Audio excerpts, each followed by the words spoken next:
Hi everyone, we're a couple, Anna and Jean, and we bought a 30-acre wooded land on a hill in northern Idaho.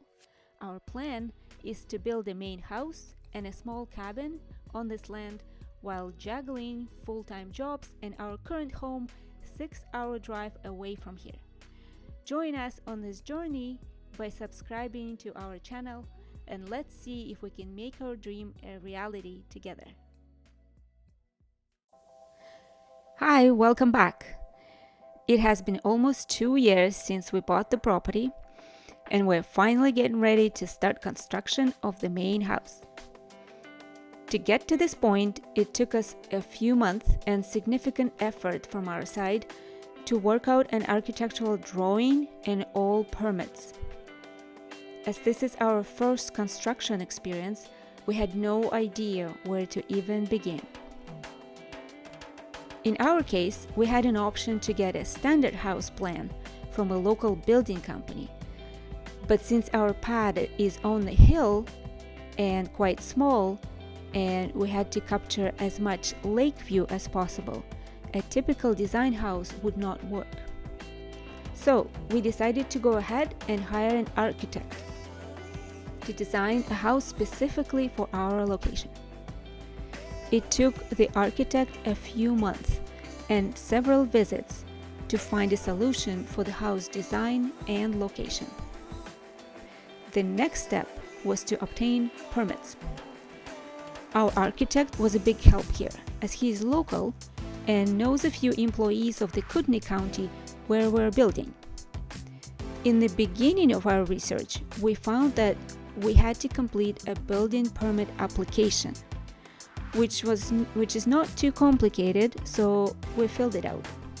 We thought that once the application is approved, this is it.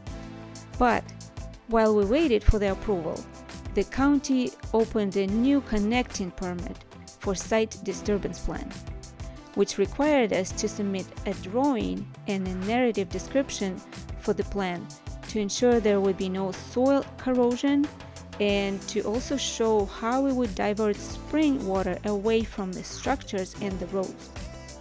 As there's a spring on our property, we had to make sure we're not disturbing anything closer than 15 feet from it. At the same time, the fire department got involved and they requested a turnaround place for their fire truck on the pad. The turnaround could be a circle, which seemed to be too big for our place, or a Y-shaped driveway, which we chose to go with. But to comply with the dimensions of the turnaround, we realized we had to cut some more into the hill to free up more space. This was a 2.5-day job for us, so we organized a rush trip to the property to complete this. Then we asked a fire inspector for a visit before beginning construction. The visit, of course, is not free, but we wanted to make sure we got enough space for the fire truck, and we got their preliminary approval. As I mentioned, the property has an existing cabin. It was built under location permit.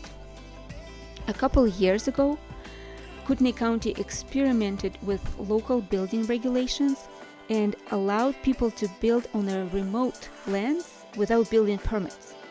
The only permit they had to obtain was location permit, which was issued upon submitting a land drawing showing where the structure would be so it's not close to any creeks, spring water, septic system, etc.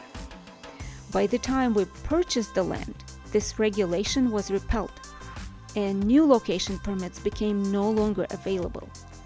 Since the small cabin was considered complete, the location permit had to be converted to an ALU, they call it accessory living unit, and linked to the main house's building permit. So all in all, this makes it 4 permits we had to obtain before beginning the construction process. But in general, we think we got lucky with our county because we noticed the employees of the Kootenai County are quite nice and responsive. They always call me back if they could not answer my calls, or when they answer, they took time to explain and walk me through the processes. I'm very appreciative of that. It made the process so much easier. At this point, the permits are issued and we're officially in the construction phase. In the next several videos, we'll keep you posted on the progress and share the tips and tips of the construction process.